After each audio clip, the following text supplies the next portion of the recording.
Hello. Thank you for tuning in to this true crime ASMR soft-spoken video. Today we are going to be doing quite a wild case. It was very interesting to research this one, guys. And I'm going to be taking a personal bet that this will be my longest video, but we'll see. I'm also going to be doing a little bit of my makeup while we do this, just so I can get ready for work and can just kind of chill out and listen to this case. So if you're interested, grab what you need, relax, as we get into the case of the Pied Piper of Tucson. So our case takes place in Tucson, Arizona in the 1960s. This area had a high population of teenagers at the time. The high school was actually overcrowded, so they had to operate in split sessions. So some kids would go to school for the first half, and some would go the second half of the day. This resulted in groups of teenagers having not much to do for a bulk of the day, so they kind of just hung around, drank, didn't really do much. They were just kind of chilling out in the town. In 1964, Eileen Rowe was a 15-year-old Palo Verde high school student. She was this really amazing student. She had plans to go to college and become an oceanographer. She read romantic novels and took walks in the desert. Her parents had recently divorced, so her and her single mom, Norma, moved to Tucson about a year prior. And she adjusted pretty quickly. She made friends with one of the neighbors, this girl named Mary French, who was 18 years old. Mary French worked at a nursing home where she met the owner's son, a guy named Charles Schmid, or Schmitty as they called him. He was 21 years old. So they all kind of hang out in a group, like Eileen, Mary, Schmitty, like some of his friends.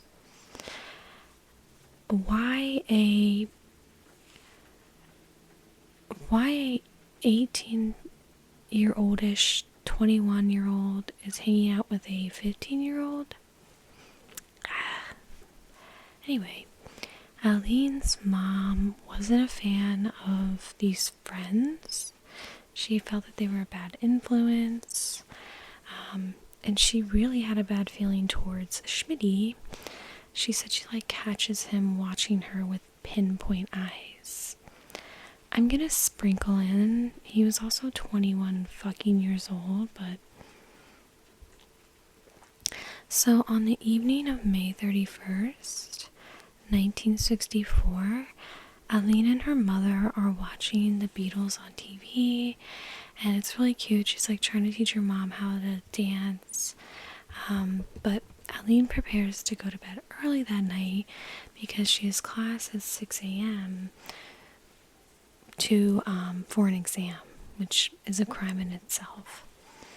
A little bit later in the night, her mom looks in on her daughter, who appears to be sleeping peacefully.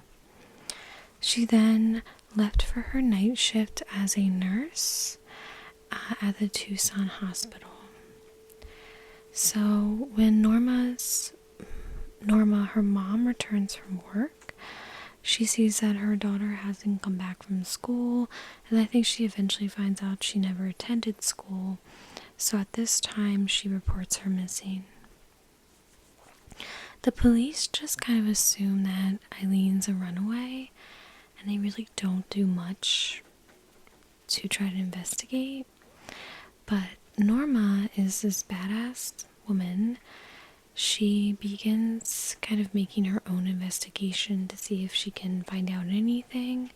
So she's going to Eileen's friends, she's asking questions, she's going to the media, she's even calls the FBI, anything to help try to find her daughter.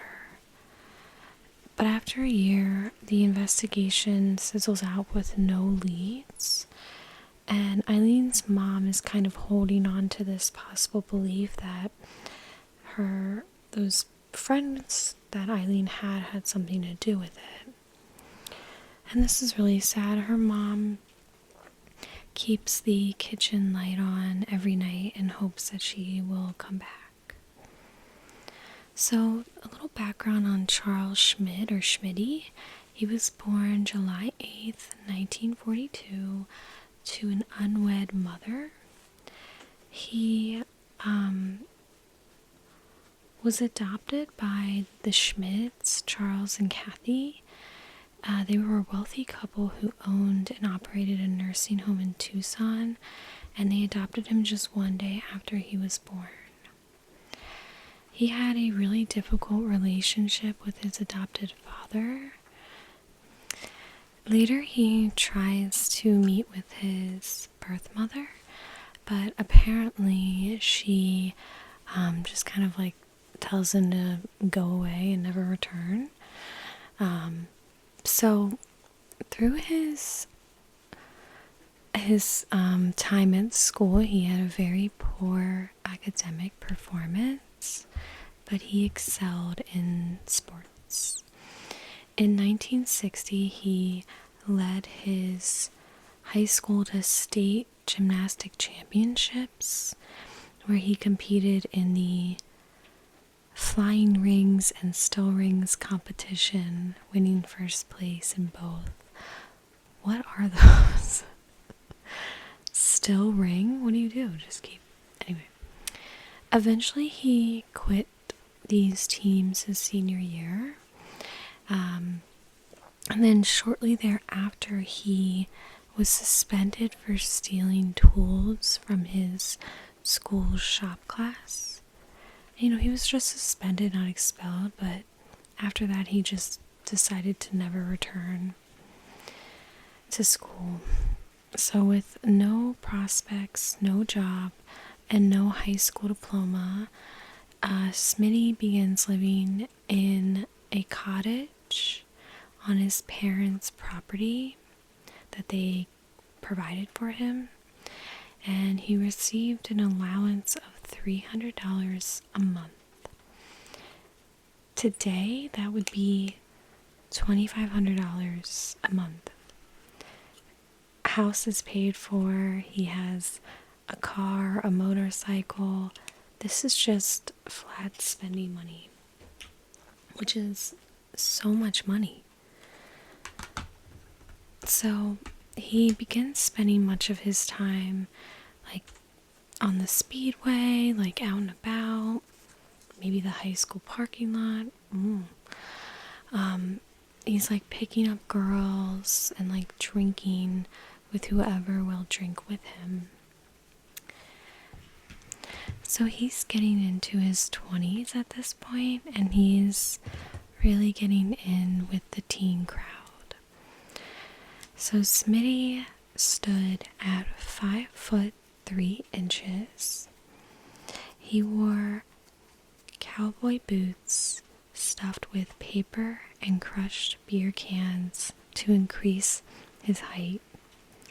This apparently added 3 inches to him by stuffing his boots like that.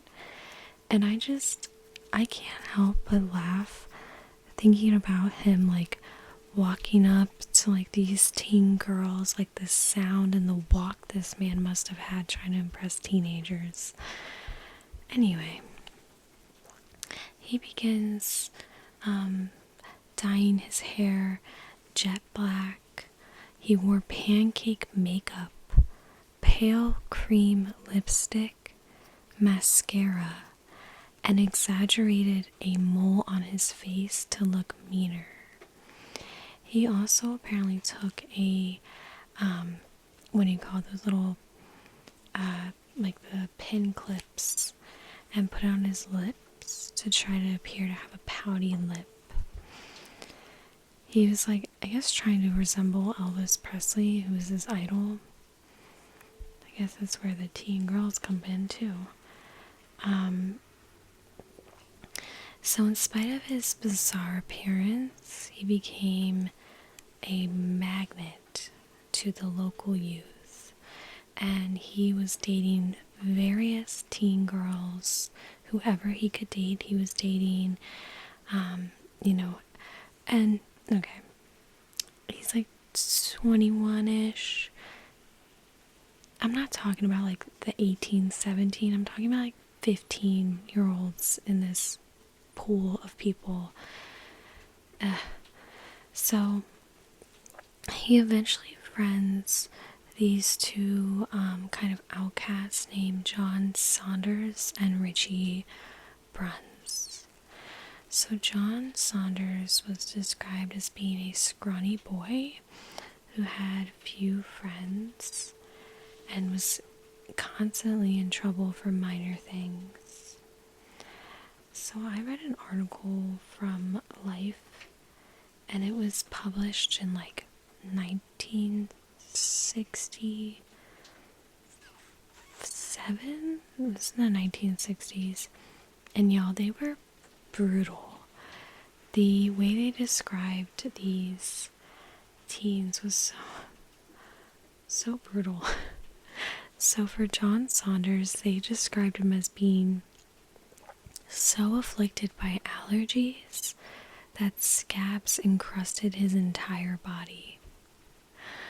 It's like so over anything that needs to be described. So Richie Bruns had been in and out of trouble his whole life. He never really fit in anywhere. He was described as being intelligent and sensitive. And he was one of Smitty's closest friends. So Smitty was this very well-known pathological liar. He would be constantly making up stuff. Like he would say like, oh, I have like terminal illnesses. He'd always say that like he had connections to the mafia. Just like random stuff to impress people. He also would brag a lot about like his sex life to his friends. So in 1964, Smitty was 22, and he was like dating around all these high schoolers, and one of those girlfriends was Mary French, Eileen Rowe's neighbor. So Mary Ray French had been a student at Palo Verde High School, and she was a high school dropout. She was described as not being very intelligent and rude. And y'all, like I said, those articles were rough. They described her as frumpy. One article even said dumpy. But she was noted as being so in love with the Smitty that she would just like sit at home and wait while he went out and dated other girls. Apparently,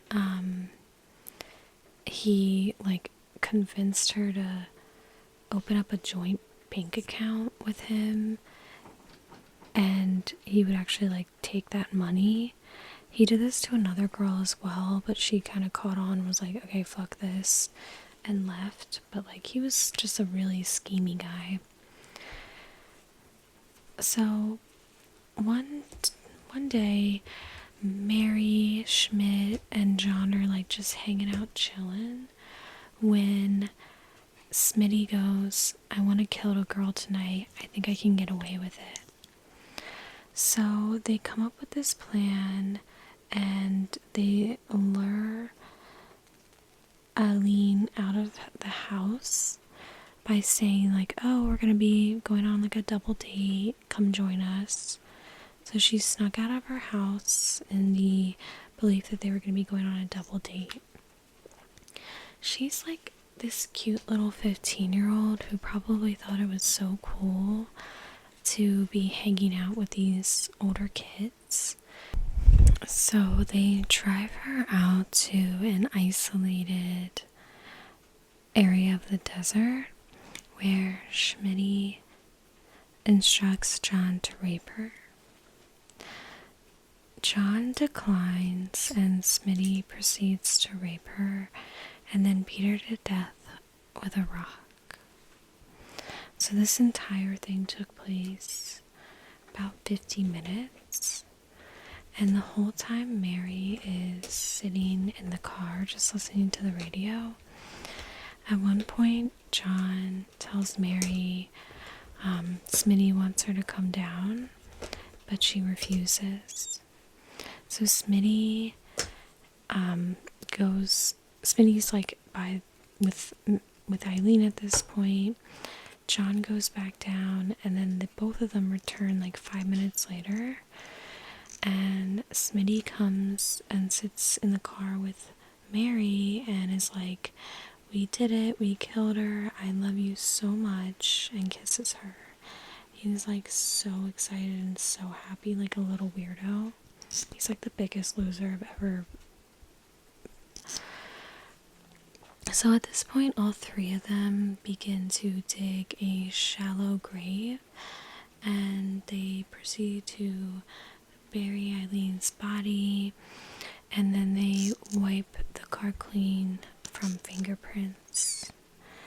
So after this murder, Schmid tells his close friend Richie about everything that just happened. He's like bragging about it. At this point, then it kind of like spreads around the community with the teens, the little teen community. And like they all kind of know that Mary, John, and Schmid have something to do with Eileen's disappearance. So in the summer of 1964, Schmid meets a girl named Gretchen Fritz at a swimming pool. Gretchen Fritz was born in Chicago, Illinois on December 19th, 1947. To Nancy Fritz and Dr. James Fritz. She was very popular and pretty and kind of had this knack for trouble. Like she was like always kind of blurring the lines, like pushing like kind of these certain comments to people, like kind of like that kind of attention, which she's a teenager. I mean, we all do stupid stuff. She seemed like she was just kind of into that kind of stuff. So the two immediately click and begin dating, which leads to a very up and down relationship. There's a lot of jealousy and a lot of fighting. So at one point, she actually pours shoe polish on his car, and he retaliates by writing a letter to the fucking health department saying that Gretchen had venereal diseases. He follows up by writing a letter to her parents who disapproved of them dating, and he was like, "Oh, by the way, like, your daughter's still seeing me, like, we're still dating." So despite this god-awful relationship, the two are like, we're madly in love, blah, blah, blah. And he tells her eventually and opens up about how he was involved in the murder of Eileen. She's like, "You know what, I don't care, like, I love you, blah, blah, blah, blah, blah." This relationship grows increasingly toxic. And she kind of like begins threatening him if he doesn't stop seeing other girls. That like she'll go to the police and tell them what she knows. So on August 16th, 1965, Gretchen and her little sister Wendy go to a drive-in movie. So Wendy was born April 3rd, 1952. She was 13 years old at the time, and she was described as friendly and lively. The girls never returned home from the movies, and their father gets really concerned, and just like Eileen's mother, has this feeling that Schmid has something to do with this. So the parents contact the police, and the father immediately brings up Schmid as someone very suspicious. The police go and question Schmid, who says he thinks the girls ran off to Mexico. He's so stupid.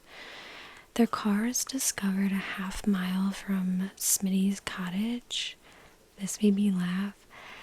It was discovered with a business card in it from C&S Upholstery Co., a failed business Schmid had attempted to start.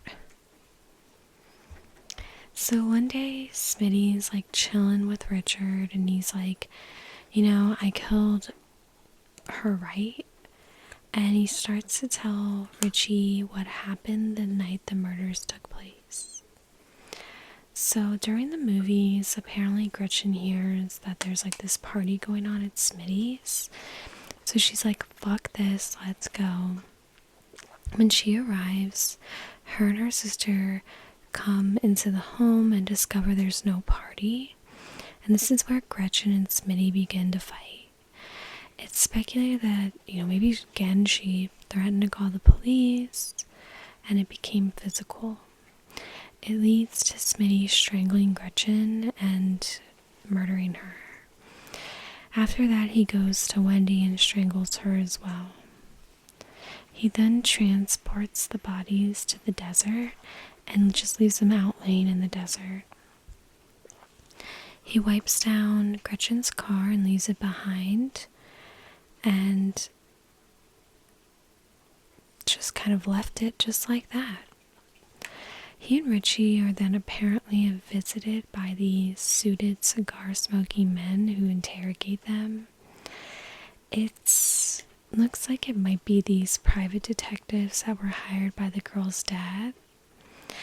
So they take Schmid and Richie to an apartment where several men are located, and they start questioning him, and he tells them, I think they went out to California. So they eventually let him go, and this is where Schmid starts to say that these men are in the mafia. He then goes and calls the fucking FBI to tell them that the mafia is harassing him about the disappearance of these two girls. So now, obviously, they are concerned because now the FBI might get involved, and Schmid didn't even bother burying the bodies or anything. So he convinces Richie to drive out to the desert and help him bury the bodies. They go and they realize that they brought a shovel that was too small to break the ground. So they just pull the bodies further into the desert to hide them better. On August 27th, 1965, Schmid goes to the FBI to discuss what happened with these mobsters. But then later the same day, he accompanies the two mafia men to California to look for Gretchen. This is where he gets detained by San Diego police and held in jail for impersonating an FBI agent. They eventually let him go, but it's just like, he's like the goofiest person ever. So at this point, Schmid is under pressure, he's like feeling it, and he begins unraveling, and he becomes increasingly erratic and violent, like destroying his own home. In the meantime, on September 9th, 1965, he meets a 15-year-old named Diane Lynch, who he then marries. on October 24th at 23 years old. What the fuck? So him and his 15-year-old wife, I guess, are just chilling. He then begins threatening Richie, like saying, like, I'm gonna come for you next, like, blah, blah, blah. Richie is now dating this girl named Kathy Morath, who was 16. She used to go out with Schmid, but was now Richie's girlfriend, and she begins experiencing some weird shit. Like her family's screen door is slashed, and then the family reports to the police that there's an unidentified prowler in the property. So Richie becomes really paranoid and scared that Smitty is going to kill Kathy, his girlfriend. He's like having nightmares of him murdering her, so he needs to keep watch and protect her. He does this by sitting outside of her house at all hours of the day and night and like creeping around. So the family has Richie arrested for stalking. So after getting arrested, the judge is pretty much like, yeah, just you need to go live with your grandparents in Ohio. You need to get away from here, get away from this girl, just get out of this town. So he goes and lives with his grandparents in Ohio. And here he's like really stressing and bugging. And like late one night in October of 1965, Richie gets drunk and begins telling his grandparents the entire story of everything that's happened. They don't believe him. They just think that he's drunk and like going off on a tangent. So in response, he then calls the Tucson police directly. He tells the whole story, and they're obviously like, okay, you need to come back. So he goes out with the police in Tucson to the desert, and he shows them exactly where they hid the bodies earlier.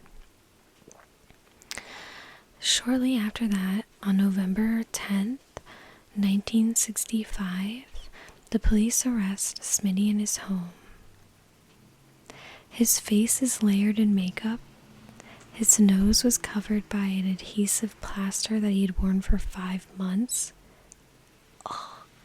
saying that his nose was broken from a fight.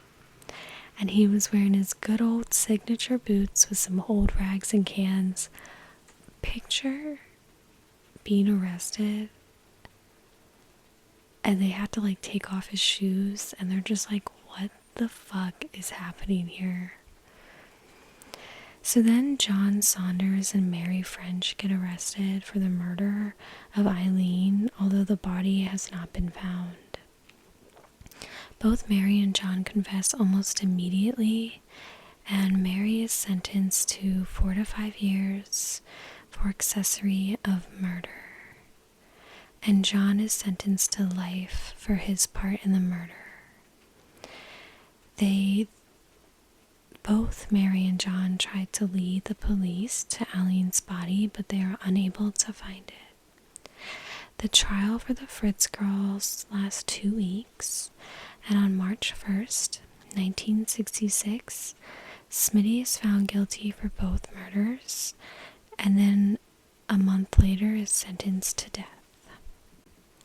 The trial for Eileen's murder begins in May of 1967, and at this time his shitty attorney asks the judge to take off the possibility of the death penalty since her body hasn't been located, and the judge denies his motion.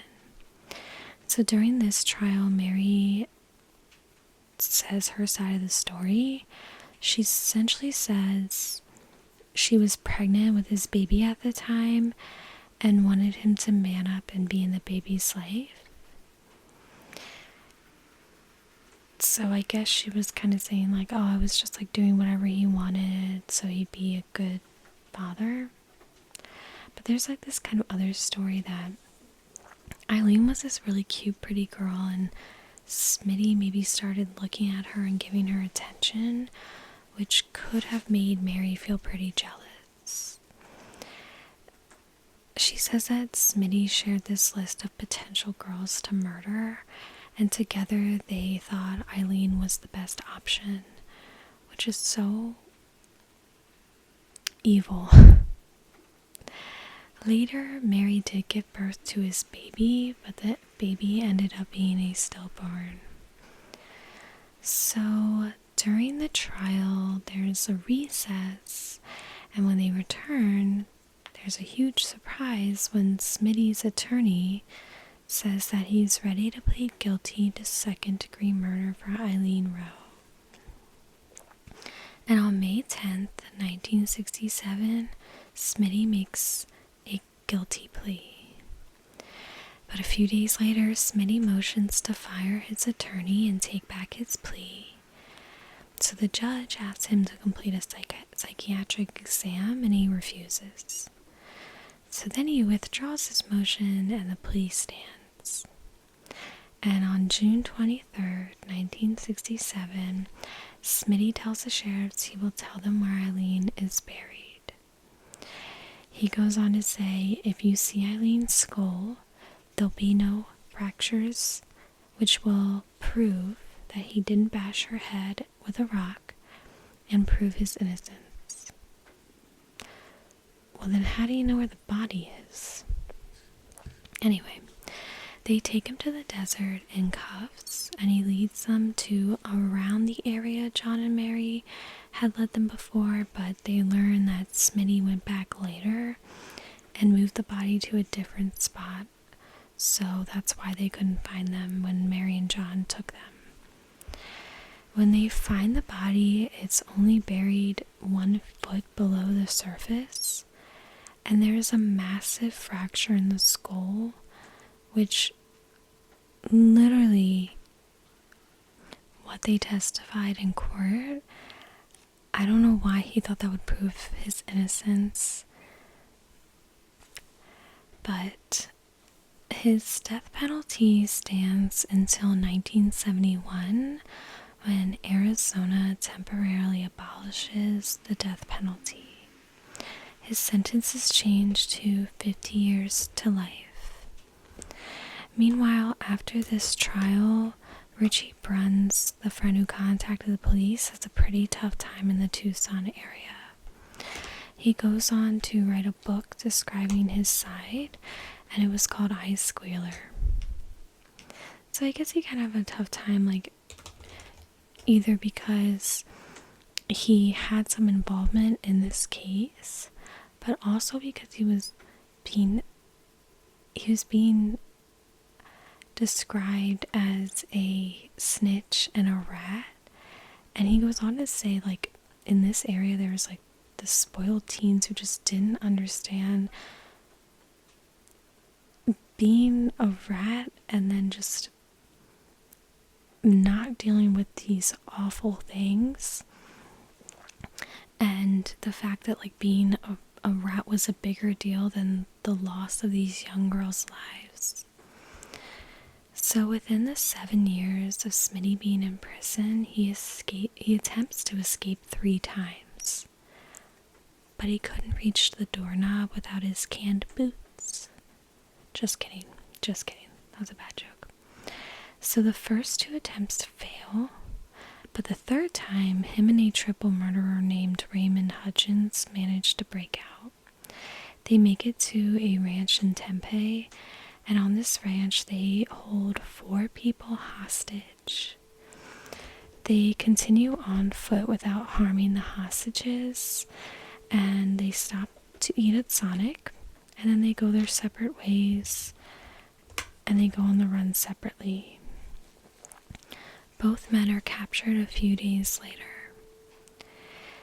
A couple years later, he tells inmates that he has leukemia and he's going to die, which is again another lie to gain sympathy. He is not getting along with the inmates because he's such a loser. On March 10th, 1975, Schmid and fellow inmates Dennis Eversole and Jimmy Farah got into an argument. This argument was over Schmid's height, which was a very sensitive baby topic for Schmid. He attempts to stab the inmates with a shank that he had concealed, but the inmates fought back, stabbing Schmid between 14 and 20 times. This is kind of graphic. In the attack, Schmid's right eye was damaged severely and needed to be removed. His lung was deflated and his abdomen was sliced open. During treatment, he had developed a blood infection and his kidneys failed. He succumbed to his injuries 10 days after the attack at the age of 32. His mother wants to hold a Catholic burial in the prison cemetery out of fear that if his cemetery is in public, it may become defaced. His body is then stolen from the prison morgue. I saw some reports that it never turned back up. Where the fuck is his body? And then I saw some that say that they did end up recovering it. But it looks like his funeral was carried out without a corpse. That is the story of the Pied Piper of Tucson and the murders of Eileen Rowe, Gretchen, and Wendy Fritz. I told you guys this one is it was so ridiculous at times to research this one. It's like heartbreaking. These lives were lost to someone who is so out of touch with everything. It's really sad, but okay. Thank you so much for tuning into this video. I hope you're having a good day or night wherever you are, and I hope you have a good day tomorrow. So I will see you in my next one.